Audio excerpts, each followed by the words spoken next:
वंदिता रहते गुच्छमाराहणा कंसो। जय बोले अनंतानंद परम सिद्ध भगवान की जय। देवादिदेव 1008 श्री आदिनाथ भगवान की जय। 1008 श्री पार्श्वनाथ महावीर भगवान की जय। शिव कोटि महाराज की जय। आचार्य श्री पद्मनंदी जी गुरुदेव की। जिनवाणी माता की जय। श्रीमद जैन धर्म की जय। जय हो शाश्वत तीर्थ विराजमान आचार्य भगवान श्री वैराग्यनंद जी महामुनिराज की जय। आचार्य संघ की जय। भगवान आपके श्री चरणों में हम सभी स्वाध्यायी योग शुद्धि पूर्वक बारंबार नमोस्तु करते हुए विनती करते हैं। गुरुदेव हम सबका रत्नत्रय उज्जवल हो, इसलिए हमें देश ना दीजिए भगवान। नमोस्तु नमोस्तु नमोस्तु।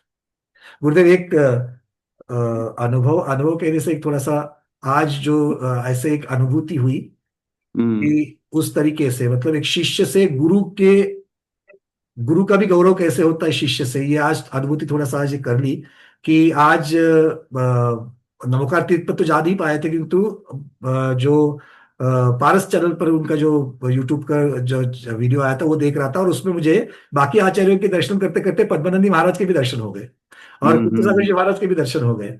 तो अब हम्म। हमारी चर्चा ये चल रही थी, ये वही पद्मानंदी महाराज है, देखो ये हमारे आचार्य वैराग्यनंदी महाराज जिनको हम सुन रहे हैं, हमारे गुरु हम्म। के देखिए उनको ये दीक्षा देने वाले ये है।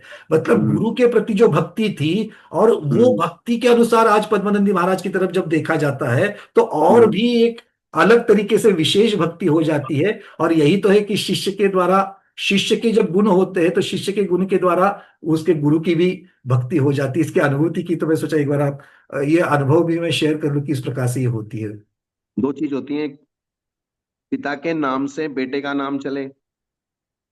ये तो बहुत अच्छी तरीके से चलता है, क्योंकि पिता गुणी है तो बेटे को भी सब लोग उसी प्रकार से देखते हैं। हाँ देखते हैं, मतलब उस तरीके से। हाँ। लेकिन शिष्य के नाम से गुरु को पहचाने।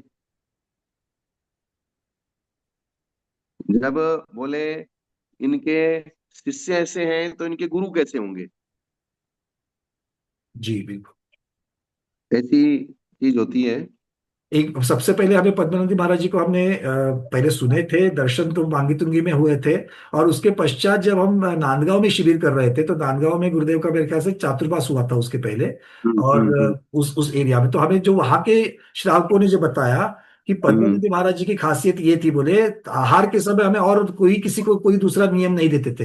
एक नियम हम्म। देते थे कि आपको मंदिर जी में आकर के अभिषेक पूजन करनी है, इसका नियम होगा, तो ये आकर के हम्म। मुझे दीजिए। मतलब तब ऐसी, मतलब उनके प्रति जो सम्मान मन में आ गया कि ये देखो ये प्रभावनांक कैसा है।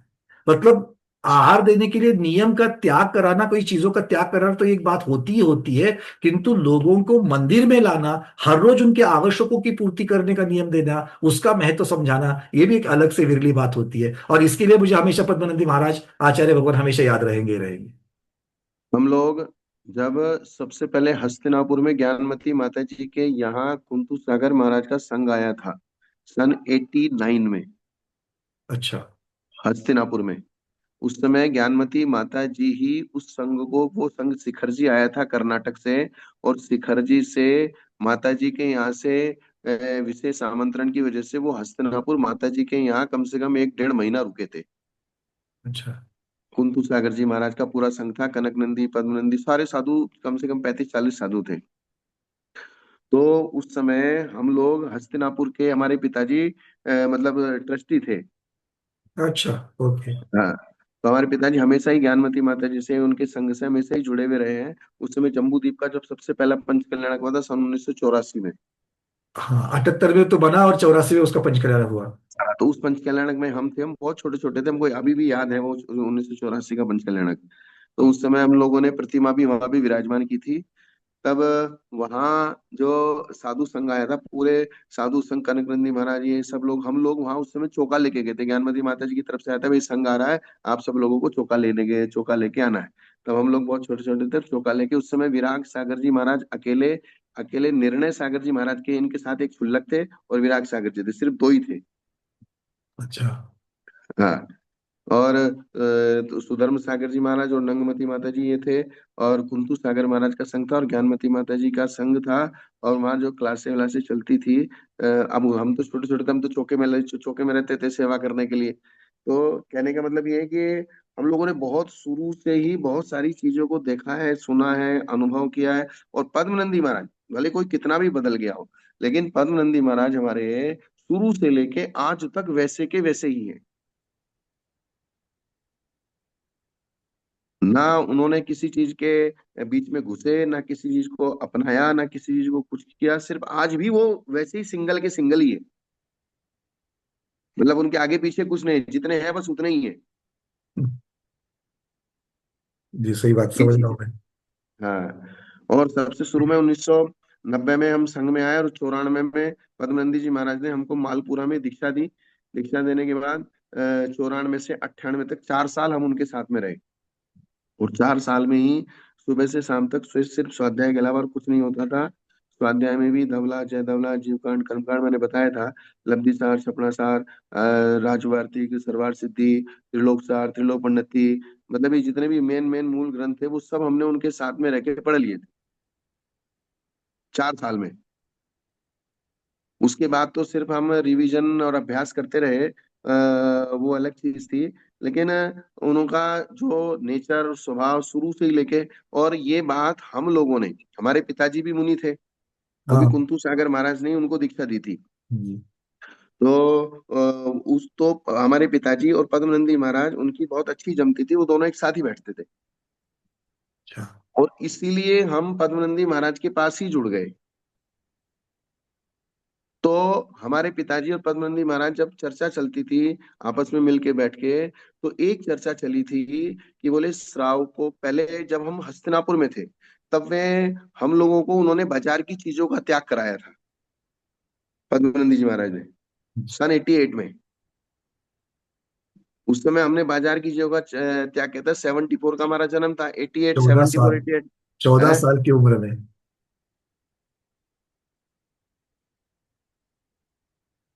तो उस समय जब हमारे पिताजी की दीक्षा हुई, तो हमारे पिताजी की और पद्मनंदी जी महाराज की एक बार चर्चा हुई कि बोले हम श्रावकों को इस बाजार बाजार की चीजों का त्याग तो ठीक है, लेकिन इनको धर्म से जोड़ने के लिए इनको ऐसे पुण्य कार्य में लगाना चाहिए जिससे इनका पुण्य आगे तीव्र गति से बढ़ता रहे। तब उन्होंने ये निर्णय किया था कि इनको जो है आप पूजा पाठ से लगाइए। जी। क्योंकि श्रावक का जो सबसे बड़ा पुण्य है,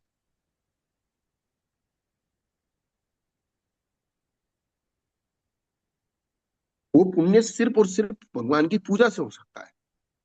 दानम पूजा मुख्य जो कहा है। हाँ। और एक बार वो मंदिर से जुड़ जाएगा, पूजा से जुड़ जाएगा, तो मंदिर से जुड़ने का मतलब है अच्छे लोगों से जुड़ना। और फिर मंदिर में साधु संत आएंगे तो वो साधु संतों से जुड़ेगा, तो त्याग की भावना के प्रति तो अपने आप धीरे धीरे प्रवृत्त हो जाएगा। बहुत सुंदर, बहुत सुंदर। और अगर हम उसको, जो मंदिर आता ही नहीं है, और उसको एकदम से कहेंगे तू बाजार की चीज का त्याग कर, तू आलू का त्याग कर, तू प्याज का त्याग कर, तो वो एक उसके लिए भारी पड़ जाएगा, और हो सकता है वो आना छोड़ दे। जी।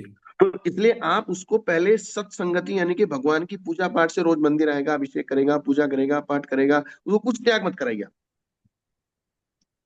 और इस प्रकार से जब वो त्याग के मतलब पूजा पाठ से जुड़ जाएगा, अच्छे लोगों की संगति से आदमी के भाव अपने आप ही धीरे धीरे हो जाएंगे, वो बुरे लोगों की संगति छोड़ देगा। और मंदिर में हमेशा साधु संत आते रहेंगे, जाते रहेंगे, तो उसका कार्य वो आगे अपने आप डेवलप हो जाएगा। तब से ये बात दिमाग में बैठी हुई है कि बोले नहीं, हम श्रावकों को सबसे पहला कर्तव्य है कि उसको मंदिर जा, तू मंदिर जा और भगवान का अभिषेक कर, भले ही चरण छू के आ जा, भले ही भगवान को पहुंच के आ जा, भले ही एक अर्घ चढ़ा के आ जा, लेकिन अभिषेक करना जरूरी बहुत सुंदर। है। ये बात घुमा फिरा के उसकी जिंदगी को अपने आप लाइन पे ले आएगी। दूरगामी ऐसे इसके प्रभाव बिल्कुल हर एक के हाँ। जीवन पर होगा, क्योंकि त्याग करेगा तो वो त्याग के साथ में बस एक चीज के साथ में फिर वो कहीं भी भटक सकता है घर में, लेकिन हाँ। अगर मंदिर से जुड़ा होगा, धर्म से जुड़ेगा, तो वो इससे भी बहुत सारी चीजें कर पाएगा। हाँ, मंदिर से अगर वो जुड़ गया, धर्म से, अगर मंदिर से जुड़ने का मतलब है धर्म से जुड़ना, धर्म से जी। जुड़ने का मतलब वहाँ कुछ ना कुछ उपदेश भी सुनेगा, कभी बैठेगा भी, कभी साधु संत भी आएंगे, तो उसका डेवलप हो जाएगा। और गलत चीजें करने से पहले भी 4 बार आदमी सोचेगा और उसकी तरफ बढ़ेगा ही हाँ, नहीं। ऐसा, ऐसी चीज। तो बहुत इसलिए सबसे पहले उसको मंदिर में घुसाओ। और वे हमेशा कहते थे कि मंदिर के जहां भी कमेटी होती थी, उसको बोले नया बच्चा अगर मंदिर में आया है, आप उसको कुछ भी गलती करे, उसको टोकने का नहीं। हाँ, नहीं तो जिससे फिर उसके मन में अगर ऐसी कुछ बात बैठ जाएगी तो आने का ही बंद कर देगा, मंदिर में आने का बंद हाँ, करेगा। क्योंकि नया बच्चा है, पहले ही बोले हम, वो दादाजी बार बार इसको ऐसा कर दिया, इसको ऐसा कर दिया, इधर हाथ लगा दिया, उधर कर दिया, भगवान को ऐसे पकड़ो, छन्ने को ऐसे पकड़ो, ऐसा करो, ऐसा अभिषेक करो, कुछ नहीं कहने का, उसको करने दो।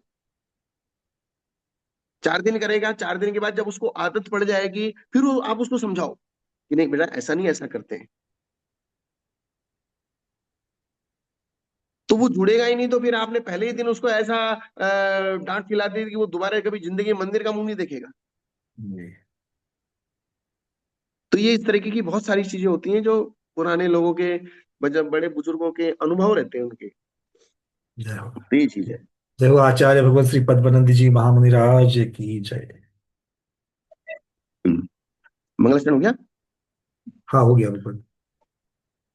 पृष्ठ अब क्रमांक 68, गाथा 31 से शुरू हो गई अभी। गाथा 31। सम्मादिति जीवो उइत्थम पवनम तो सद्दई सद्दई सद्भावम अयाणमाणो गुरुणी योगा। अब सम्यक दृष्टि शब्द का वाच्य, सम्यक दृष्टि शब्द, सम्यक दृष्टि शब्द और सम्यक दृष्टि शब्द से कहा जाने वाला सम्यक दृष्टि जीव। सम्यक दृष्टि शब्द है, वाचक है, और सम्यक दृष्टि शब्द का वाच्य है वो जीव जिसने सम्यक दर्शन धारण किया है। एक स्वामी और दूसरा उसका स्वरूप।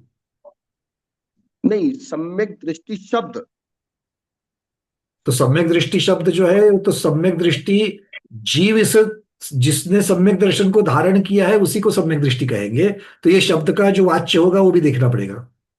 सम्यक दृष्टि शब्द है, जैसे मेरा मुंह का यंत्र सा, म, या, गा, द्र, श, ट, ई, ये जो शब्द उच्चारण शब्द वृगणाएं हैं, मतलब हाँ अच्छा, मतलब ये उच्चारण करने का एक साधन है, उसके थ्रू हम लोग बता रहे जो हैं। जो शब्द वर्गणाएं हैं वे अलग चीज है।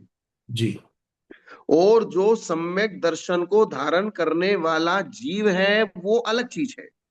उस सम्यक दर्शन को धारण करने वाले जीव को हम सम्यक दृष्टि शब्द से कहते हैं। जी। तो ये दो एक पदार्थ है। एक कथन है और दूसरा साक्षात तो जीव है। इसलिए शब्द का और पदार्थ का वाच्य वाचक संबंध होता है।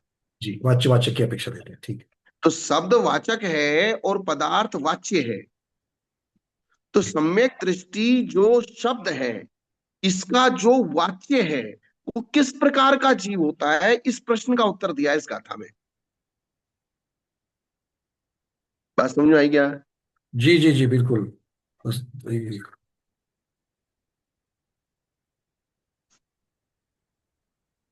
जी। सम्यक दृष्टि शब्द और सम्यक दृष्टि शब्द का वाच्य सम्यक दृष्टि जीव। तो वो सम्यक दृष्टि जीव क्या होता है, उसकी परिभाषा क्या है? उपदिष्ट अर्थात कथित जिनागम में श्रद्धान करता ही है, वो सम्यक दृष्टि है। या जो सम्यक दृष्टि है वो जिनेन्द्र भगवान के द्वारा कथित जिनागम में श्रद्धान करता ही है। करता भी है, नहीं भी करता है, ऐसा नहीं है। करता ही है। हाँ, एकांत रूप से वो जिनेन्द्र भगवान के द्वारा उपदिष्ट जिनागम में श्रद्धान करता ही है, या भी नहीं लगेगा, इसमें अनेकांत नहीं लगाना। जी। ये किसी अपेक्षा से करता है और किसी अपेक्षा से नहीं करता है। तो जो जीव वह सम्यक दृष्टि है, और जो सम्यक दृष्टि है वो जिनागम में श्रद्धान करता ही है, और जो जिनागम में श्रद्धान करता ही है वो सम्यक दृष्टि है। किंतु एक ऑप्शन उन्होंने दिया है, नहीं जानने वाले गुरु के नियोग से। अगर मान लीजिए गुरु अज्ञानी है, या गुरु को कोई बात जैसी समझ में आई, लेकिन गुरु भी ये समझ के कह रहे हैं कि मैंने जो भगवान का उपदेश था उसी के अनुसार कही है, ऐसे गुरु के नियोग से अगर किसी असत्य अर्थ का भी वो सम्यक दृष्टि श्रद्धान करता है, तो भी उसका सम्यक दर्शन बिगड़ता नहीं है। जी, ये बात अच्छी तरीके से याद है, क्योंकि देवीचंद सिद्धांत चक्रवर्ती महाराज भी इसी प्रकार से आगे हाँ, समझाते हैं जीव कांड में। मतलब चूंकि गुरु के मन में ये नहीं है कि मैं जिनेन्द्र भगवान के अनुसार नहीं कह रहा हूं, ये सिर्फ उनके क्षयोपशम का अज्ञान है, क्षयोपशम की कमी है, उसके कारण से उनको कुछ तत्व ऐसा उनके श्रद्धान में बैठा है, लेकिन श्रद्धान में मूल रूप यही बैठा है कि जिनेन्द्र भगवान ने ऐसा ही कहा है। जिस दिन ये दिमाग में आ जाएगी कि जिनेंद्र भगवान ने जो कहा है उसके समझते हुए भी फिर वो विपरीत तरीके से कथन कर रहे हैं और फिर भी उसको ये कह रहे हैं कि ये सही है, तो वो मूल जिनेंद्र भगवान के प्रति अश्रद्धा नहीं हो गए फिर। उसी समय से हो जाएंगे। हाँ। शंका, उपपूर्वक दिशि धातु का अर्थ है उच्चारण करना। तुम्हारे पास गाथा में शब्द क्या आया? उपदिष्ट। उपदिष्ट। हम्म। उपदिष्ट शब्द आया। उपदिष्ट शब्द ये भूतकाल के अर्थ में प्रत्यय लगा हुआ है। जैसे अपन भुक्त बोलते हैं, खा चुका, सुप्त सो चुका, गते गया, आगते आ गया, आ चुका। तो ऐसे ही उपदिष्ट उपदेश दिया गया। तो जो उपपूर्वक दिशि जिस धातु। मतलब जिसका कथन हो चुका है, कथित इसलिए कह रहे हो। हाँ, क्योंकि भगवान ने कथन कर चुके, अब हम उसका श्रद्धान कर रहे हैं। हम्म। तो उपपूर्वक दिशि धातु का अर्थ है उच्चारण करना। जैसे उपदिष्ट वर्ण का अर्थ उच्चारित वर्ण, आपने उपदिष्ट का अर्थ कथित कैसे किया? बात समझ रहे हैं ना गंभीरता से? बिल्कुल, तो उन्होंने जो गाथा का अर्थ जो किया, उसमें आपने उसको कथित ऐसा क्यों लिया, उपदिष्ट शब्द का अर्थ? जबकि उपदिष्ट शब्द का अर्थ है उच्चारण। आपका कथन सत्य है, किंतु समुच्चारण क्रिया अर्थ वाली धातु उसी अर्थ में है। किसमें? अन्य अर्थ में नहीं। इसमें हम कोई निबंधन नहीं देखते। अर्थात जैसे गाय दूहता है इत्यादि वाक्यों में गो शब्द का प्रयोग गल कंबल वाले पशु के अर्थ में देखा जाता है। गाय शब्द का प्रयोग गल कंबल, गल कंबल का मतलब जो जिसके गले में वो सासना लटकी रहती है उसको गल कंबल बोलते हैं। हाँ, गाय के गले में जो एक एक्स्ट्रा स्किन लटकी रहती है ना, बिल्कुल झूलती रहती है। जी जी जी। जो पुरानी देशी गाय है उनके गले में बहुत लंबी लंबी लटकी रहती थी। हाँ बिल्कुल, इस प्रकार से वो चलते वक्त हिलती है। तो उसको गल कंबल बोलते हैं। तो गो शब्द का अर्थ है गल कंबल वाला पशु। फिर भी गो शब्द वाणी आदि अर्थों में भी देखा जाता है। तो गो शब्द का अर्थ गाय है, वैसे गो शब्द के 11 अर्थ हैं। गो शब्द के कितने वाच्य हैं? 11। 11 अर्थ है। लेकिन गो शब्द ज्यादातर लोक व्यवहार में गाय के अर्थ में ही रूढ़ है। गाय भी कौन सी? गल कंबल वाली देशी गाय, सासना, गले में जिसके झालर लटकी हुई है। साहीवाल गाय, आप देखो साहीवाल गाय का की अगर क्वालिटी देखोगे तो उसके गले में बहुत लंबी झालर लटकी रहती है। वो खाल बहुत नीचे तक लटकी रहती है। तो फिर भी गो शब्द वाणी आदि अर्थों में भी देखा जाता है। अर्थात वाणी आदि और उसके 10 अर्थ हैं और 11वां अर्थ है गो, गाय। इसी प्रकार यहां भी क्यों नहीं स्वीकार करते? उपदिष्ट को भी नहीं जानता, अर्थात कथित अर्थ की प्रतीति यहां हो रही है। हमने मान लिया कि उपदिष्ट शब्द का अर्थ उच्चारण होता है, लेकिन एक शब्द का एक ही अर्थ होता है ऐसा नियम यहां नहीं किया जा रहा है। जैसे गो शब्द का गाय अर्थ होता हुआ भी उसके और 11 अर्थ होते हैं।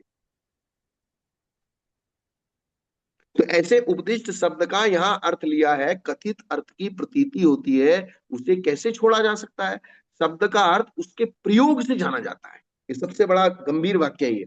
शब्द का अर्थ किससे जाना जाता है? उसका प्रयोग किस प्रकार से होता है? उसका प्रयोग किस जगह हुआ है, किस टोन में बोला गया है, किस सब्जेक्ट में बोला गया है, तब जाके उस शब्द का अर्थ किया जा सकता है। अगर बिल्कुल शब्द सामान्य रूप से, ना कोई टोन आपको पता चल रही है, ना कोई आगे पीछे का सब्जेक्ट प्रसंग पता चल रहा है, तो आप शब्द का अर्थ नहीं कर सकते। उसी को विवक्षा कह सकते हैं गुरुदेव। हाँ। तो शब्द का अर्थ जो होता है वो शब्द का अर्थ उसकी टोन से, उसके प्रसंग से, उसकी विवक्षा से और उसके प्रकरण से उसका अर्थ किया जाता है। नहीं तो शब्द के तो अनेक अर्थ होते हैं।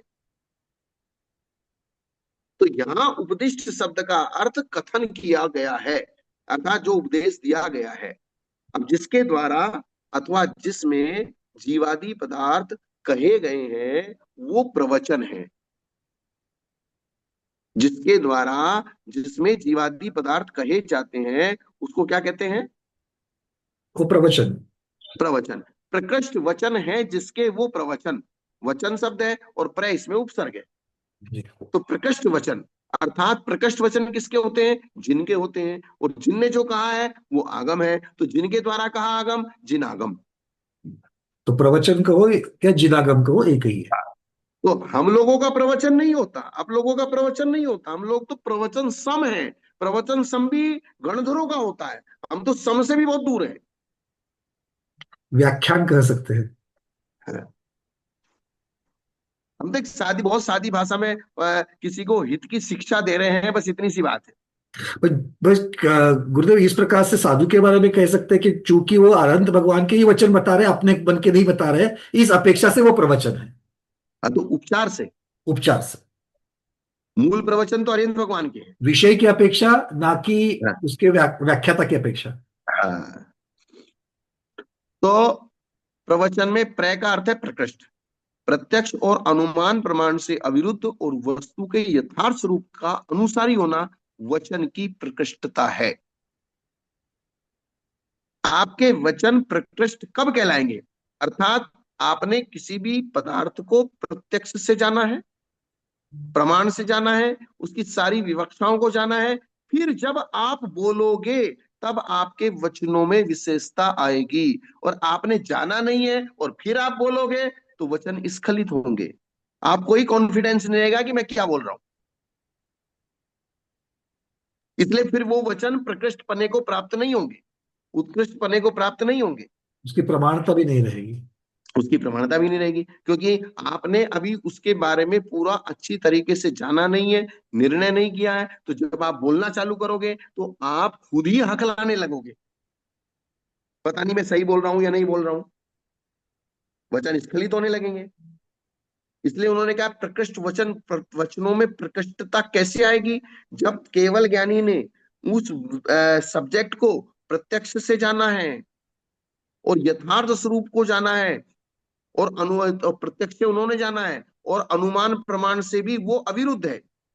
प्रत्यक्ष से केवल ज्ञानी ने जाना है, हम उसको जान नहीं सकते, लेकिन हम उसका अनुमान कर सकते हैं। और अनुमान से उन जिनेन्द्र भगवान के वचनों में जो उन्होंने बताया है, उसमें किसी भी प्रकार की, जब हम अनुमान लगाते हैं तो बाधा नहीं आती। क्या? जो अनुमान से मतलब जो प्रमाण प्रत्यक्ष से जो उन्होंने देखा है, उसमें अगर हम अनुमान भी लगावे तो भी उसमें बाधा नहीं आएगी। और हमें अनुमान लगाना नहीं आता है, ये सब्जेक्ट अलग है। वो हमारी कमतरता है, बट वो विषय की हाँ। कमतरता नहीं है। लेकिन अगर आप एग्जैक्ट अनुमान भी लगाएंगे तो उनके वचनों में बाधा नहीं आएगी। उन्होंने प्रत्यक्ष से जाना है और आप प्रत्यक्ष से वो चीज जान नहीं सकते, आप अनुमान से जान सकते हो। तो लेकिन अनुमान से भी उसमें बाधा नहीं आती है, इसलिए उनके वचन प्रकृष्ट वचन कहलाते हैं। और हमने तो प्रत्यक्ष से जाना ही नहीं है। तो फिर प्रकृष्टता की बात ही नहीं आएगी। हाँ। साहचर्य से प्रवचन के द्वारा कहे गए अर्थ को भी प्रवचन कहते हैं। अब उस प्रवचन के साचर्य, क्योंकि हम भगवती आराधना लेके बैठे हैं, क्योंकि हम धवला जी लेके बैठे हैं, क्योंकि हम जय धवला जी लेके बैठे हैं, और धवला जी, जय धवला जी जो वचन है वो उनके हैं, तो हम अपने वचन नहीं बोल रहे हैं, हम धवला जी, जय धवला जी, भगवती आराधना के वचन बोल रहे हैं। तो उनके साहचर्य से ये वचन भी प्रवचन हो जाएंगे। क्या हो जाएंगे? वो भी प्रवचन कहलाएंगे। हाँ। तू शब्द का अर्थ है ही, उसे क्रियापद के आगे रखना चाहिए। तुमने अर्थ किया ना कथा का? क्या किया? श्रद्धान करता ही ही है। है। श्रद्धान करता ही है। तो करता करता ये क्रिया हो गई। हाँ। करना क्या हो गया? क्रियापद हो गया वो। क्रियापद हो गया, तो उस क्रियापद के आगे ही रखा।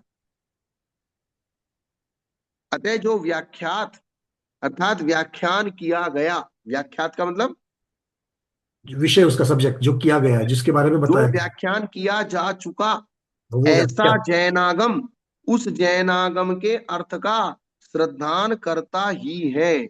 वह जीव सम्यक दृष्टि शब्द के द्वारा वाच्य होता है।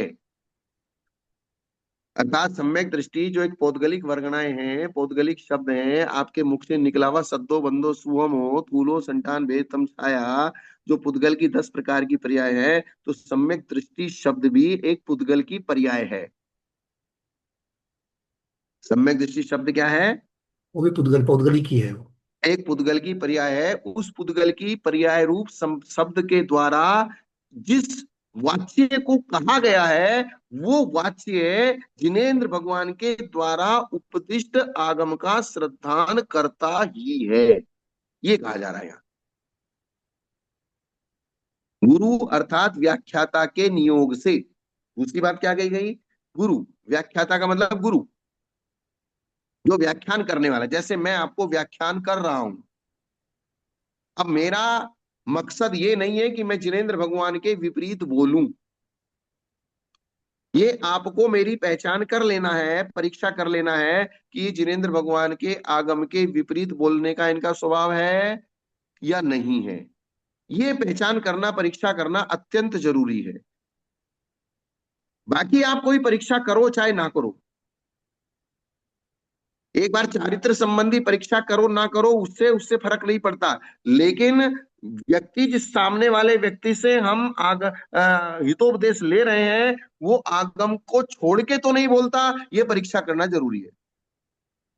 और ये भी महत्वपूर्ण हो जाता है कि अगर सिर्फ कथन करने की शैली बहुत प्रभावित करती है, तो हाँ, शैली की तरफ ना देखते हो, विषय वस्तु को भी देखना चाहिए कि ये विषय क्या वस्तु को कहते देखना हैं। चाहिए। क्योंकि चारित्र का शिथिलाचार एक बार क्षम्य हो सकता है, लेकिन ज्ञान का शिथिलाचार क्षम्य नहीं है। क्या? बिल्कुल, क्योंकि वो सीधे मिथ्यात्व की तरफ ही लेके जाएगा।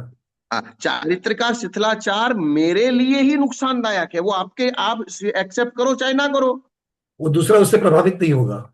हाँ, और चारित्र का जहाँ शिथिलाचार होता, सामने वाला वास्तव में उस शिथिलाचार से प्रभावित नहीं होता। जैसे ही उसको कहीं चारित्र का शिथिलाचार दिखाई देगा, वो छोड़ के चला जाएगा, तो इससे उसका नुकसान नहीं होगा। और नहीं भी छोड़ेगा तो अपनाएगा नहीं, और गलत को गलत ही कहेगा, गलत को वो सही नहीं कहेगा, कभी नहीं कहेगा। लेकिन ज्ञान का शिथिलाचार, जो लक्ष्यधार भाषा होती है, किसी को व्याख्यान करना, या फिर जो उसके जो शैली होती है, उस शैली के चक्कर में अगर आप फंस गए और आपने विषय वस्तु को नहीं देखा, तो अनंत संसारी हो जाओगे। तो सही। क्योंकि वहां सीधा मिथ्या तो प्रवेश करेगा। वहां किसका प्रवेश होगा? मिथ्यात्व का तर्क भी, कुतर्क भी तर्क जैसे लग सकते हैं बहुत बार। हाँ, क्योंकि हर व्यक्ति के पास अपने अपने मत को समझाने के लिए उदाहरण भी हैं, दृष्टांत भी हैं, तर्क भी हैं। नहीं तो ये इतने इतने दुनिया भर के अन्य अन्य मत चल रहे हैं, ये क्यों चल रहे हैं? उनके पास भी तो कुछ तो होगा, वे भी तो कुछ तर्क देते हैं कि नहीं देते हैं? गुरुदेव, आज जैन धर्म में जो पंथ जो हो गए, वो भी पंथ भी तो इसी प्रकार से जैनाभास होने की वजह से तो लोग उसके पीछे चले गए, क्योंकि उनको इस प्रकार की हो सकती है शैली हो, या इस प्रकार के उनके पास कोई कुतर्क हो, किंतु लोगों को वो ठीक लगे और इसीलिए तो लोग उसके पीछे चले गए। इसलिए उन्होंने उसको अपना लिया। जी। तर्क ठीक लगे, ये अलग सब्जेक्ट है। आगम ठीक लगे, ये एक अलग सब्जेक्ट है। जी। क्या? हाँ, क्योंकि ग्रहण करने वाला तो अज्ञानी ही है। हाँ, ग्रहण करने वाला बिल्कुल अज्ञानी है और मूर्ख है, और वो न आगम को जानता है और न किसी विवक्षा को जानता है। आपने जो तर्क उदाहरण दे दिया, वो उसके दिमाग में फिट हो गया। लेकिन मैं अगर 10 विवक्षाओं को जानता हूं, तो आप मुझे ऐसे मेरे दिमाग में फिट नहीं कर सकते। जी। और इसलिए जितने भी उपदेष्टा हैं, वो ऐसे लोगों को अपना चेला बनाते हैं जो लोगों के पास कोई विवक्षा नहीं है, जो लोग बिल्कुल अज्ञानी हैं, अजानकार हैं। तो उन अजानकारों के लिए वो गुरु उपल नाव की तरह हो जाते हैं। उपल नाव। किसकी तरह हो जाते हैं? उपल नाव, पत्थर की नाव। पत्थर की नाव की तरह होते हैं, कि खुद भी डूबते हैं और उनके साथ जितने लोग लग जाते हैं, वे भी डूब जाते हैं।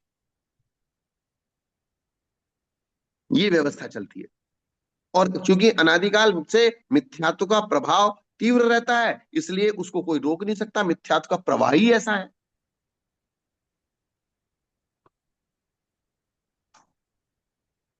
तो इसलिए गुरु अर्थात व्याख्याता के नियोग से यह अर्थ ऐसा कहने से श्रोता इस वचन के द्वारा नियुक्त किया जाता है, इसलिए उसे नियोग कहते हैं। एक गाथा में शब्द आया ना, गुरु के नियोग से। जी। कैसे, क्या शब्द आया? गुरु के नियोग से, उत्तरार्ध में किया है। कैसे गुरु के नियोग से? अजानकार गुरु के नियोग से। नहीं जानने हुए, मतलब जो अजान मानो भी कहा, अजान मानो गुरु नहीं होगा। अजानकार गुरु के नियोग से, अर्थात अजानकार गुरु ने वचनों के माध्यम से आपको गलत सब्जेक्ट में नियुक्त कर दिया। क्या कर दिया? उसमें नियुक्त कर दिया, उसमें रख दिया, इसलिए तो उसको, मतलब नियोग का अर्थ ये करना है वहां पर। नियोग का मतलब नियुक्त करना। जी। नियोग का मतलब निमित्त नहीं। हाँ, ये मतलब ये बात यहाँ पर वो खुलासा हो रहा है इसका। अजानकार गुरु के कारण से गुरु ने आपको अपने वचनों के माध्यम से, क्योंकि सब्जेक्ट उनको ध्यान में नहीं आया, उस सब्जेक्ट से वो अजानकार थे, इसलिए वो विपरीत कथन कर गए। लेकिन विपरीत करने का उनका स्वभाव नहीं था। क्या, यह बात क्या ध्यान रखनी है? हाँ, ये भी बहुत महत्वपूर्ण है कि उन्होंने जानबूझ करके ऐसा नहीं किया है। हाँ, उन्होंने उन्होंने स्वयं ग्रहण करते वक्त उसको गलती की है, तो वही गलती वो आगे दोहरा रही है। वो दोहरा रहे बस खाली। और बस। अगर उनको ये गलती मालूम पड़ जाएगी तो वो खुद ही बता देंगे, भाई कल मैंने ये बताया था, ये गलत था, इसको ऐसा नहीं ऐसा लेना है। जी। तभी तो वो गुरु है, नहीं तो कुगुरु हो जाएंगे। हाँ, नहीं तो फिर वो उपल ना हो जाएंगे। तो गुरु ने विपरीत कथन किया, यह न जानते हुए असत्य भी अर्थ का श्रद्धान करता है। अब उस शिष्य को तो कुछ भी मालूम नहीं है, तो गुरु ने जो कहा, भाई गुरु जी ने बताया, जो कहा वो ठीक है। तो शिष्य अभी तक किसके ऊपर श्रद्धान कर रहा है? गुरु के ऊपर श्रद्धान कर रहा है, क्योंकि गुरु जी ने कहा है और गुरु जी भगवान के अनुसार ही बोलते हैं, इसलिए मैं भगवान के कहे हुए के अनुसार ही श्रद्धान कर रहा हूं, तब तक वो सम्यक दृष्टि है। तो सर्वज्ञ के द्वारा प्रणीत आगम का अर्थ आचार्य परंपरा से जो ठीक ठीक सुना और अवधारित किया है, वही आचार्य महाराज ने मुझसे कहा है। इस प्रकार उसकी मूल रुचि सर्वज्ञ की आज्ञा में है। हाँ, हाँ। इसलिए उसकी मूल रुचि किसमें दिखाई दे रही है? भगवान के प्रवचन सर्वज्ञ की आज्ञा जो है, मतलब भगवान के प्रवचन जिनागम। हाँ, क्योंकि भगवान ने जो कहा है वो गुरु ने सुना है, और जो गुरु ने सुना है वो मुझे कहा है, इसलिए भगवान के आज्ञा के अनुसार ही मैं चल रहा हूं, इसलिए उसके सम्यक दर्शन में कोई दोष नहीं आता। मैंने आपको एक बात बताई थी, जब वो सियार बावड़ी में नीचे पानी पीने जाता था और उसकी अज्ञानता के कारण से वो ये निर्णय नहीं कर पा रहा था कि अभी दिन है कि रात है। जी, उसको वहां अंधेरा दिखता था नीचे, छाव में। नीचे जाता था अंधेरा दिखता था, ऊपर आता था तो फिर उसको रोशनी दिखती थी, तो रोशनी दिखती थी तो फिर नीचे जाता था, तो नीचे जाता था फिर अंधेरा दिखता था। तो उसको उसको ऐसा अज्ञानता से कारण ऐसा लग रहा था कि रात दिन दोनों एक साथ कैसे हो गए।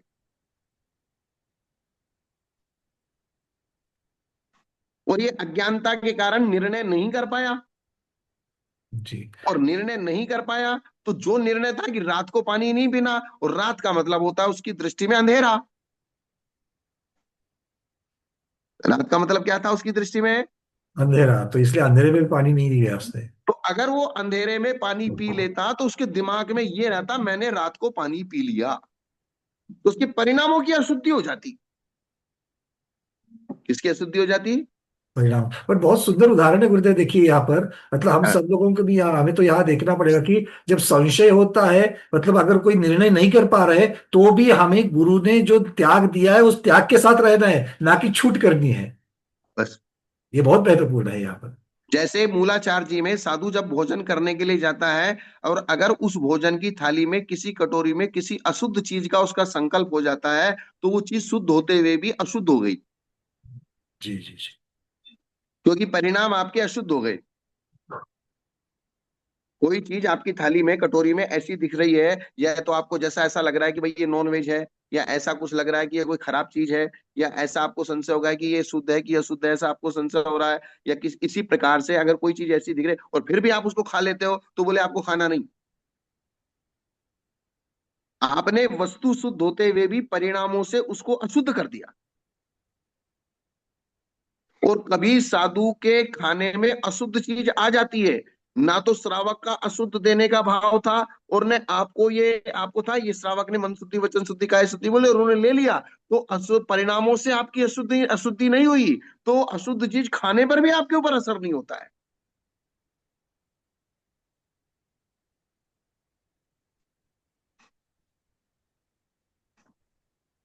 इसलिए मूल बात जो है परिणाम, आपका परिणाम ये, मैं सर्वज्ञ भगवान की आज्ञा के अनुसार ये गुरु महाराज चलते हैं, और इन गुरु महाराज ने जो मुझे कहा है वो सही है, इसका मतलब मैं भगवान की आज्ञा में हूं। इस प्रकार का परिणाम जब तक उसकी आत्मा में स्थिर है, तब तक उसके सम्यक दर्शन को कोई बाधा नहीं आई। ये मूल मैटर है।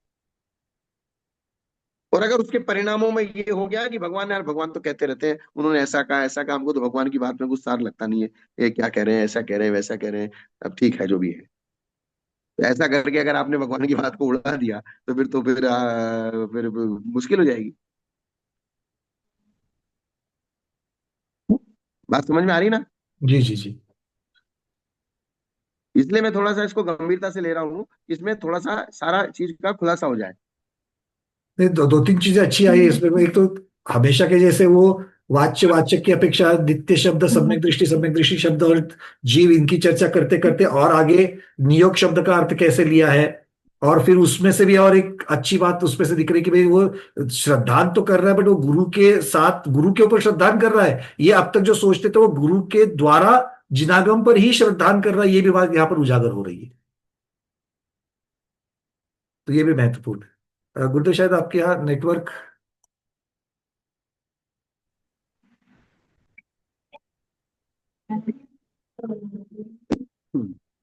आ गया ना, आवाज आ रही है? आ रही। ठीक। तो इस प्रकार से आप कुछ बोल रहे थे, हाँ, मैं ये पूरा कह रहा करें। था कि जो इस बात का नियोग शब्द की बात और यहाँ से जो आया, तो वो सिर्फ इतना ही नहीं कि वो एक राग भाव की वजह से, सिर्फ गुरु के राग भाव की वजह से ही वो सिर्फ उसको स्वीकार कर रहा था, ऐसा नहीं। नहीं उसके नहीं नहीं नहीं माध्यम नहीं। से, गुरु के हाँ माध्यम से वो जिनागम पर ही श्रद्धान कर रहा था। हाँ, उसका मूल लक्ष्य तो जिनेन्द्र भगवान ही है, जी। और बीच में गुरु उसके मीडिएटर हैं। गुरु तो सिर्फ मीडिएटर मात्र हैं। हाँ, तो मूल फाइनल बात तो वहीं से आई है। हाँ, श्रद्धान जो है वो गुरु के द्वारा हुआ जिनागम का ही कर रहा है। हाँ, तो क्या वह इस प्रकार विपरीत श्रद्धा करते हुए भी सर्वदा सम्यक दृष्टि ही बना रहता है? विपरीत श्रद्धान करते हुए हमेशा क्या वो सम्यक दृष्टि ही बना रहता है? तो उसके लिए सूत्र आया, सुत्तादो तम सम्मम दर्शित तम जदान सदैदी सोचे भवई मिच्छा दिट्ठी जीवो तदो पहुदी। थोड़ी क्लास चल रही है, 2 10 मिनट बात करता हूँ। हाँ, तो ये बात क्या चल रही थी? कि अगर वो हमेशा के लिए क्या विपरीत विपरीत श्रद्धान तो कर लिया, किंतु क्या हमेशा के लिए विपरीत श्रद्धान करेगा और फिर भी सम्यक दृष्टि बना रहेगा? ये हाँ, तो चर्चा। विपरीत सिद्धांत करने सम्यक दृष्टि कैसे बना रहेगा? तो उन्होंने कहा सूत्र के प्रथम गुरु के उपदेश, सूत्र से प्रथम गुरु के उपदेश से विपरीत रूप से ग्रहण किए अर्थ को सम्यक अविपरीत रूप से अन्य आचार्य के द्वारा दिखलाने पर जब वो श्रद्धा नहीं करता है, वही सम्यक दृष्टि उसी समय से मिथ्या दृष्टि हो जाता है। जी। गलती दिखाने पर भी अगर वो नहीं मान रहा है, आगम साक्षात आगम दिखाने पर भी अगर नहीं मान रहा है, तो फिर मिथ्या दृष्टि हो जाए। मैं मान लीजिए आपने कोई आपके कोई भी गुरु है, आपने जिस जिस गुरु ने भी आपको उपदेश दिया है, मैं आपके उन गुरु का अनादर नहीं कर रहा हूँ, कुछ कह ही रहा हूँ, लेकिन ठीक है, हो सकता है ये तो क्षोभ है, छदमस्तता है, और छदमस्तता के कारण से किससे गलती नहीं होती? बड़े बड़े आचार्य, चाहे नेमी चंद्र आचार्य थे, चाहे वीर सेन स्वामी थे, चाहे धवलाकार थे, सबने लिखा है चुक्किजम छलम न गेतव्यम, मैं चूक जाऊं तो छल ग्रहण नहीं करना। इसका मतलब कुंद कुंद आचार्य ने लिखा है कि मैं अगर चूक जाऊं तो छल ग्रहण मत करना, चूक जाऊं तो छल ग्रहण मत करना, गलत अर्थ मत लगाना, और मेरे से ज्यादा विद्वान हो तो इसको सुधार के पढ़े, हमेशा क्या लिखा रहता है? हाँ, बुधजन ऐसे हमेशा अ, इस पे गलती है तो उसको सुधार दे। कौन कौन सुधारे? हर किसी को सुधारने का अधिकार नहीं है, मेरे से बुधजन, ज्यादा विद्वान हो तो सुधारे। बुधजन जिसको बोधि मतलब जिसको ज्ञान है वही। जैसे नेमी चंद्र आचार्य का जीवकांड कर्मकांड है, तो उसको सुधारने का अधिकार किसको है? जिसको नेमी चंद्र आचार्य से ज्यादा ज्ञान है। जी जी। मुझे और आपको सुधारने का अधिकार नहीं है। किसी को भी नहीं दिया है वो। हाँ, वो अधिकार है, लेकिन किसको है? मेरे से अगर ऊपर का विद्वान है वो उसमें सुधार कर सकता है, मेरे से अगर नीचे का विद्वान है वो सुधार नहीं कर सकता। वो गलती को बता सकता है। कभी कभी ऐसा होता है छोटे की भी गलती पकड़ में आती है, लेकिन सुधार कौन करेगा? तो सुधार का अधिकार का वही अधिकारी है जिसके पास वो प्रज्ञा हो, वो उस प्रकार का ज्ञान हो। वो छोटे जैसे आपने, मैंने कोई चीज गलत बोल दी और आपने मुझे टाइम पे इंगित किया, बोले गुरुजी मुझे ऐसा लगता है कि आप जो बोल रहे हो वो सब्जेक्ट ऐसा नहीं ऐसा है, तो मैं उसके ऊपर पुनर्निरीक्षण करने के लिए मैं तैयार हूं। पुनर्निरीक्षण करके उसको सही करके मैं ही आपको बताऊंगा। ये गुरु की पहचान है। लेकिन आप सीधा सीधा तरीके से मैंने जो बोला उसमें सीधे तरीके से मेरे बिना बताए आप उसमें सुधार करके नहीं बैठ सकते। जी। तो बोले इसी प्रकार से जब कोई भी, बहुत सारे लोग हमसे आके कहते हैं, बोले महाराज हमारे गुरुजी ने तो हमको ऐसा बताया, हम तो अपने गुरुजी को प्रमाण मानते हैं, ये है ऐसा इस प्रकार है। लेकिन मूल बात, बात उसकी नहीं है कौन किसको प्रमाण मानता है, बात उसकी है कि हमारा सम्यक दर्शन और मिथ्या दर्शन ये महत्वपूर्ण वस्तु है। ये अगर बिगड़ेगा तो हमारी सारी व्यवस्था बिगड़ जाएगी, हमारी दुर्गति की तैयारी हो जाएगी। बिल्कुल, क्योंकि इसलिए इसके पहले जो कहा था आपने कि भाई गुरु के माध्यम से वो जिनागम पर विश्वास करता है, तो हर हाँ, एक ने ये सोचना चाहिए कि मैं जिनागम पर ऊपर विश्वास करता हूँ कि सिर्फ मेरे गुरु पर करता हूँ। इसलिए उसमें सिद्ध चक्र विधान में अपन पढ़ेंगे ना, देव शास्त्र गुरु सो अभिमान। किससे अभिमान? देवशास्त्र गुरु। देव शास्त्र गुरु से अगर अभिमान किया जाता है तो उसी को अनंतानुबंधी मान कहते हैं। क्या बात है। किसी जानवर की गर्दन काटना ये अनंतानुबंधी मान नहीं है।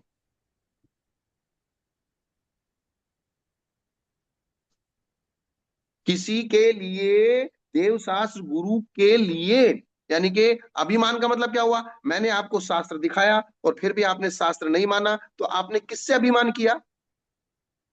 शास्त्र से, क्योंकि मैं शास्त्र को नहीं मान रहा तो मैंने शास्त्र से हाँ, किया। तो सीधी आपकी मान कसाई किससे है? शास्त्र से हो गई। शास्त्र से हो गई, और शास्त्र से हो गई तो शास्त्र के साथ साथ भगवान से हो गई, और दिखाने वाले गुरु से भी हो गई। और दिखाने वाले गुरु से हो गई। तो शास्त्र को जब हमने आपको दिखाया तो आपने देव शास्त्र गुरु तीनों से मान कर लिया। क्योंकि वो शास्त्र मेरे द्वारा तो कहा नहीं गया था, भगवान के द्वारा कहा गया था, तो इसलिए भगवान से भी आपका घमंड हो गया, शास्त्र से भी घमंड हो गया, और गुरु से भी घमंड हो गया। और जो देव शास्त्र गुरु से मान कर रहा है वो सम्यक दृष्टि कैसे रहेगा? कि देव शास्त्र गुरु से मान भी करता रहे और सम्यक दृष्टि भी बना रहे। तो ये दोनों एक चीज विपरीत एक साथ नहीं हो सकती। बिल्कुल, मद आ जाएगा तो 8 प्रकार के मद आ जाएंगे, तो बिल्कुल सम्यक दर्शन रहेगा ही नहीं। नहीं, मत अगर आप अपने सांसारिक की व्यवस्था के अनुसार कर रहे हो तो उसमें हमको कोई आपत्ति नहीं है। नहीं, यहां पर तो आप मद सीधे सीधे जिन वचन से कर रहे हो। हाँ, अगर आपको मत है कि मेरे घर में बहुत संपत्ति है, ठीक है, आपने मत कर ले, संपत्ति का मत कर ले, वो अलग चीज है।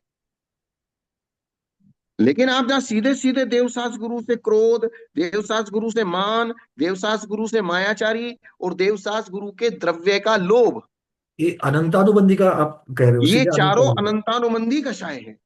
अनंतानुबंधी की जो परिभाषा है वो अनंतानुबंधी की परिभाषा ऐसे बनती है, और वो अनंतानुबंधी अनंत संसार का कारण है, और वो अनंतानुबंधी मिथ्यात्व की चिर संगनी है। मिथ्यात्व का अनुबंध कराने वाली भी। क्योंकि मिथ्यात्व गुण स्थान में जो विपरीत अभिनिवेश होता है वो मिथ्यात्व के उदय से होता है, और सासादन गुण स्थान में जो विपरीत अभिनिवेश होता है वो वो अनंता। अनंतानुबंधी के निमित्त से होता है। जी और जी। जिस प्रकार से मिथ्यात्व के निमित्त से विपरीत अभिनिवेश होता है, ठीक उसी प्रकार से अनंतानुबंधी के निमित्त से भी विपरीत अभिनिवेश होता है। इसलिए अनंतानुबंधी और मिथ्यात्व दोनों बराबर काम करते हैं। दोनों का कार्य एक ही है।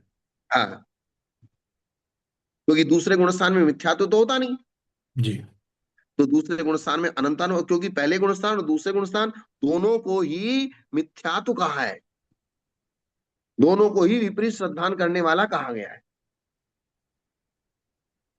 किसने यहाँ लिखा है? कभी कभी गुरु ने सही लिखा था पर आगे प्रिंटिंग मिस्टेक के कारण गलत आ गया, तो उसने कैसे लेना, उसने कैसे ग्रहण करना? जबकि हम चाहते हैं कि गुरु का बताया गलत न हो जाए, और गुरु अगर पास में उपलब्ध नहीं है, अब देखो, ये तो देखो, आप एक बहुत, मैं एक छोटी सी बात बताता हूँ। आप सोने चांदी की दुकान पे जाते हो, 1 ग्राम भी सोना लेना हो तो 15,000 रुपए का आएगा, तो उसके लिए भी हम बहुत पूछताछ, जांच पड़ताल, दुनिया भर की चीजें करते हैं। सर्टिफिकेट अब मांग लेते हैं। है, सर्टिफिकेट मांग लेते हैं उसका। सर्टिफिकेट मांग लेते हैं, उसको घिसवाते हैं, उसको करवाते हैं, उसको चेक कराते हैं कितने कितने परसेंटेज का है, ये है वो है। तो मतलब बहुत सारी चीजें हैं। उसी प्रकार ये तो हमारे अनंत संसार को काटने का कारण ये जिनागम है। इसको तो बहुत समझदारी से, और प्रिंटिंग मिस्टेक है तो उसको प्रिंटिंग मिस्टेक को समझो, गुरु ने गलत समझाया तो उसको समझने की कोशिश करो, अपने खुद पढ़ो, खुद किसी 4 विद्वान से पूछो कि ये सब्जेक्ट कैसा है, किस प्रकार का है। जिस जिस विषय में भी आपको संशय हो, उस सब्जेक्ट संबंधी उस उसके विशेषज्ञ को पूछो।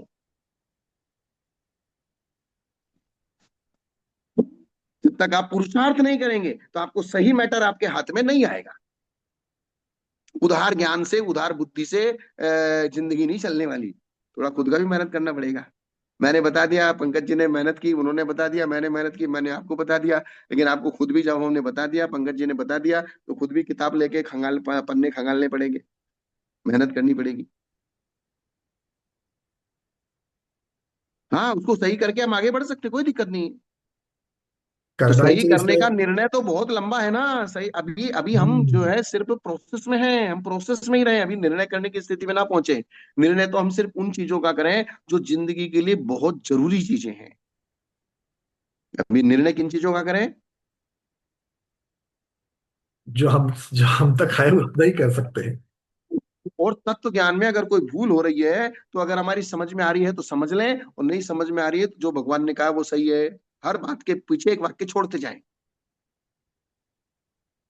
जितना समझ में आ गया ठीक, नहीं समझ में आया तो जो भगवान ने कहा वो सही है, और भगवान का वाक्य कभी झूठा नहीं होता है। इतना अपने दिमाग को डायरेक्शन, निर्देशन निरंतर देते रहे। एक एक उदाहरण याद है गुरुदेव कि जब शिविर में हम भूगोल पढ़ाते थे, तो हम्म, एक महाआर्घ्य करके, एक बड़ा आर्घ्य करके जो बना हुआ है, उसके अंत में जैसे वहां पर बोलते हैं कि पांच भरत पांच ऐरावत दश क्षेत्र संबंधी त्रिकाल चौबीसी के 720, ये शब्द आता है। उसके आगे जिन चैत्यालय भ्यो नमः, ऐसा हमने बहुत जगह पर सुना। कोई जिन हम्म, चैत्य बोलता है, जो जिन चैत्यालय बोलता है। और जब भूगोल में बताया जाता था कि ये 720 का जो आंकड़ा है ये तीर्थंकरों का है, तो आप जिन राजेभ्य कहो, जिनेन्द्रियभ्य कहो, तीर्थंकरेभ्य कहो तो ठीक है, जिन चैत्यालय 720 का आंकड़ा कैसे होता है? किंतु हम्म, बरसों से पीढ़ी दर पीढ़ी वो प्रिंटिंग मिस्टेक कहाँ से चली है मालूम नहीं है, कब जब से वो बड़ा आगे छपा है। इतने लोगों को हमने देखा, पर वो बताने के बाद फिर समझ में आता है, पर फिर भी वापस जो वो वैसे समझते हैं का वो वैसे ही समझते चलता है। हैं। हम्म। कुछ चीजें रूढ़ी भाषा चलती रहती हैं। मतलब ऐसी चीजों को जो साक्षात दिख रहा है कि ये प्रिंटिंग मिस्टेक है, आप एक बार गुरु से सलाह मशवरा कर लो और उसको कर लो, खत्म, तो बात है कोई। हाँ, तो कोई बात गुरु नहीं। की कृति है, तो गुरु की कृति में करते वक्त तो 4 बार सोचना पड़ेगा उनको, उसकी विधि क्योंकि अलग हो। 720 भूतकाल के तीर्थंकर, वर्तमान काल के तीर्थंकर, भविष्य काल के तीर्थंकर, और 10 क्षेत्रों के तीर्थंकर। और ये सब इतना वर्णन करने के बाद 720 का जो आंकड़ा बना है, वो सिर्फ और सिर्फ तीर्थंकरों के लिए ही लागू होता है, वो किसी प्रकार के चैत्यालय के लिए या जिन प्रतिभा के लिए नहीं होगा। 720 जिन तीर्थंकरेभ्यो नमः, 720 जिन जिन राजेभ्यो नमः, जिन्हें 720 राज्य पे दिन। कहो तो भी चलेगा। हाँ, होता है ऐसा, कोई दिक्कत नहीं। मतलब ये उदाहरण ऐसे है कि प्रिंटिंग हाँ, मिस्टेक होती है।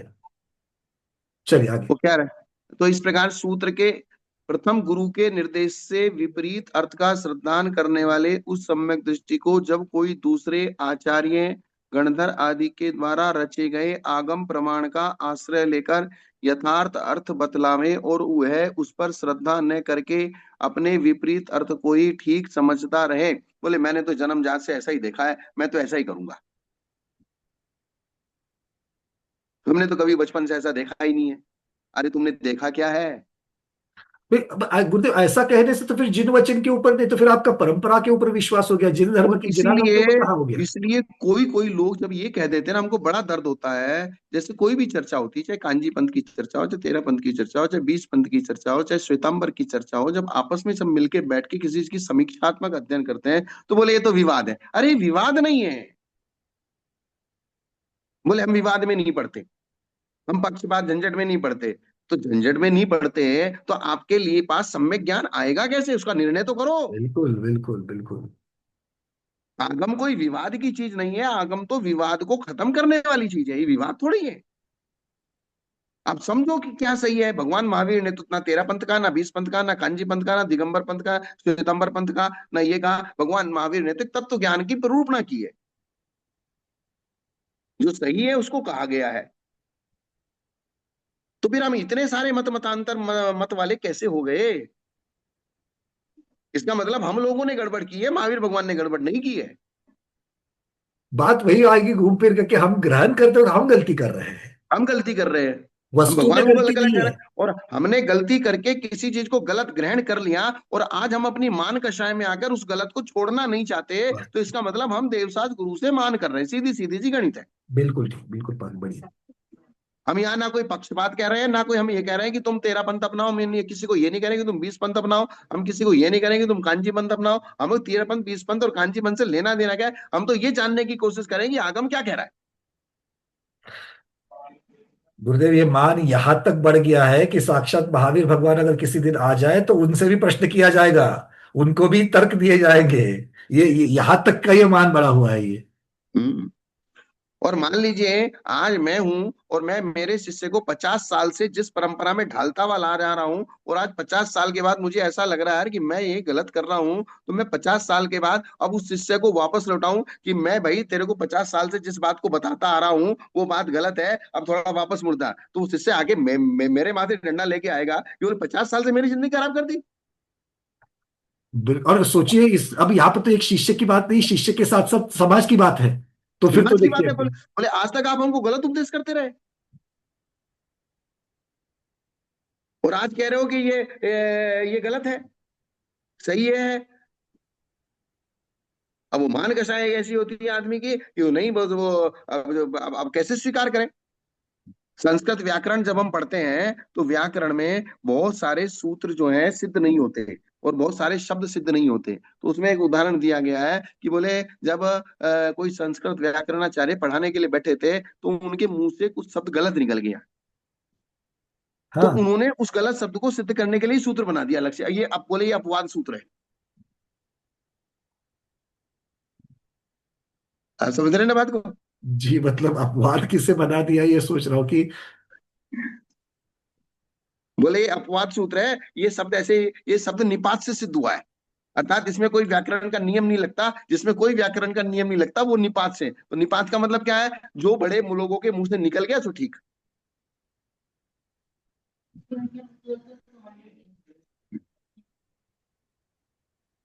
और इसलिए व्याकरण शास्त्र में उत्तरोत्तर आगे आगे के प्रमाणिक हैं, और हमारे यहाँ प्राचीन प्राचीन प्रमाणिक।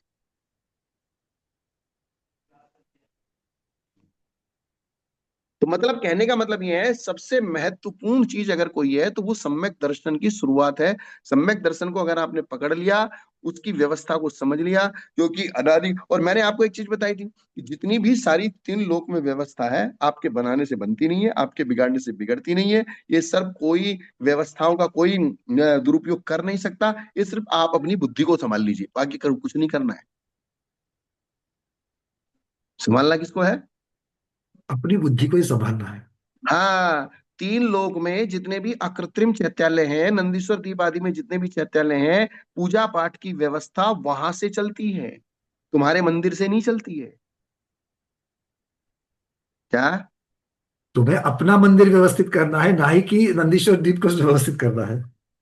आपकी पूजा पाठ की जितनी भी व्यवस्था है वो किसके प्रमाण से चलेगी? जो अनादि निधन व्यवस्था है उसी से तो चलेगी, जो नंदीश्वर अनादि दीप में निधन होगी। अकृत्रिम जो चैत्यालय है उसकी व्यवस्था के अनुसार उसको देख के फिर तुम मंदिर बनाओ, जी जी। और फिर उस मंदिर में उस प्रकार की पूजा पाठ की व्यवस्था करो जो नंदीश्वर द्वीप में होती है, जो सुमेरु पर्वत आदि के चैत्यालय में होती है, जो देवताओं के चैत्यालय में होती है, जो मध्य लोक के चैत्यालय में होती है। वो पूजा की व्यवस्था आपको अपने मंदिर में बनानी है, अपनी सामर्थ्य के अनुसार। तो आपके किसी एक मंदिर में पूजा की व्यवस्था को बिगाड़ने से दान पूजा की व्यवस्था बिगड़ जाएगी, ऐसा नहीं है। वो अकृत्रिम चैत्यालयों को नहीं रोक सकते आप यहाँ के मंदिरों में दुनिया भर की डंडा लेके खड़े हो सकते हो। ये बात है। बात समझ में आई ना? जी जी। बात की गंभीरता इतनी सी है कि आप अपने सम्यक दर्शन को कैसे बचा के रखना है, उसके क्या क्या नियम है, क्या क्या सूत्र हैं, क्या क्या व्यवस्थाएं हैं, और इतनी सारी बात आचार्यों ने कह दी। अब इससे ज्यादा कहने के लिए कुछ बचा नहीं है। इसके बाद भी आदमी कहे दिन भर सुबह से शाम तक लड़े, बोले मेरी नाली तो इधर से ही जाएगी। ठीक है, खूब फिर उसके समझा। लिए क्या कर सकते हैं फिर? अब उसके लिए तो कोई कुछ नहीं कर सकता, क्योंकि मिथ्यात्व का प्रभाव ही ऐसा है। वो भी छोड़ता नहीं है किसी को जल्दी से, क्योंकि अनंत जीव मिथ्या दृष्टि और सम्यक दृष्टि को असंख्यात है, और अनंत के सामने असंख्यात एक पैसे बराबर भी नहीं है। कुछ भी नहीं उसका। बस इतना ही। आज इतना ही रख देते हैं, गाथा क्रमम 32 तक। चलिए, तो आज के स्वाध्याय को गुरुओं के श्री चरणों में बारंबार नमोस्तु वंदनामि इच्छागार करते हुए यहीं पर समापन करते हैं। जैनम जयतु शासनम, जैनम जयतु शासनम, जैनम जयतु शासनम।